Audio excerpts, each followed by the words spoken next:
حضرت جابر بن عبداللہ انصاری رضی اللہ عنہ روایت کرتے ہیں، ایک مرتبہ رسول اللہ صلی اللہ علیہ وآلہ وسلم اپنے حجرے سے باہر تشریف لائے اور ہم سے فرمایا، ابھی ابھی میرے پاس سے میرے دوست جبرائیل واپس گئے ہیں۔ انہوں نے مجھے مخاطب کرتے ہوئے کہا، اے محمد، اس ذات کی قسم جس نے آپ کو برحق نبی بنا کر بھیجا ہے، اللہ کے ایک بندے نے ایک پہاڑ پر 500 سال تک اللہ کی عبادت کی۔ اس پہاڑ کی کل لمبائی چوڑائی 30 فٹ تھی۔ اس پہاڑ کے چاروں طرف ہزاروں کلومیٹر تک سمندر ہی سمندر تھا۔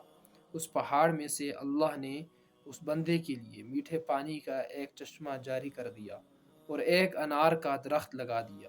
اس میں روزانہ ایک عدد انار لگتا۔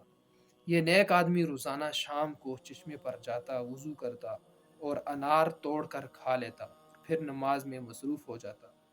اس نے اللہ سے دعا کی، پروردگار، مجھے موت آئے تو سجدے کی حالت میں آئے، میرے جسم کو زمین کی مٹی یا کوئی دوسری چیز نہ کھائے، اور قیامت کے دن مجھے اسی طرح سجدے کی حالت میں اٹھایا جائے۔ اللہ نے اس کی یہ دعا منظور کر لی، اور اب ہم جب آسمان سے اترتے یا واپس اوپر چڑھتے ہیں اسے اسی طرح سجدے کی حالت میں دیکھتے ہیں۔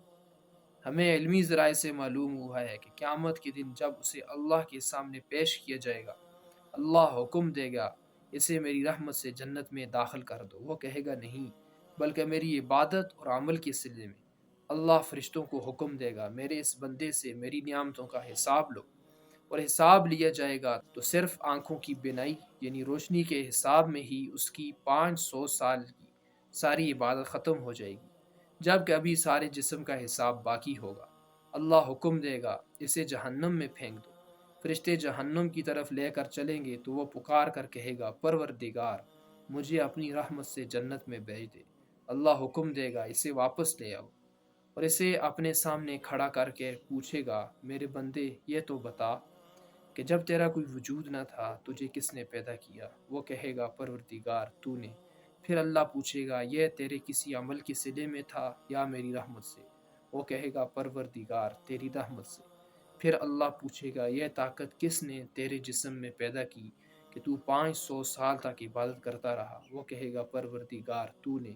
اللہ پوچھے گا، اس پہاڑ پر تجھے کس نے پہنچایا جسے چاروں طرف سے ہزاروں کلومیٹر تک سمندر نے گھیرا ہوا تھا؟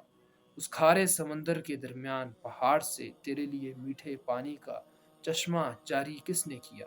تیری خوراک کے لیے ہر شام ایک انار مہیا ہوتا رہا تو وہ کس نے مہیا کیا؟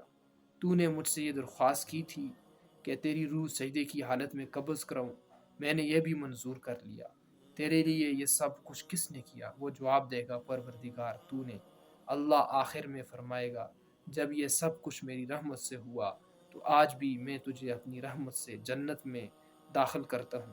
جبرائیل علیہ السلام نے کہا، یہ داستان یہاں ختم ہوئی، سمجھ لو ہر چیز کا وجود اللہ کی رحمت سے وابستہ ہے۔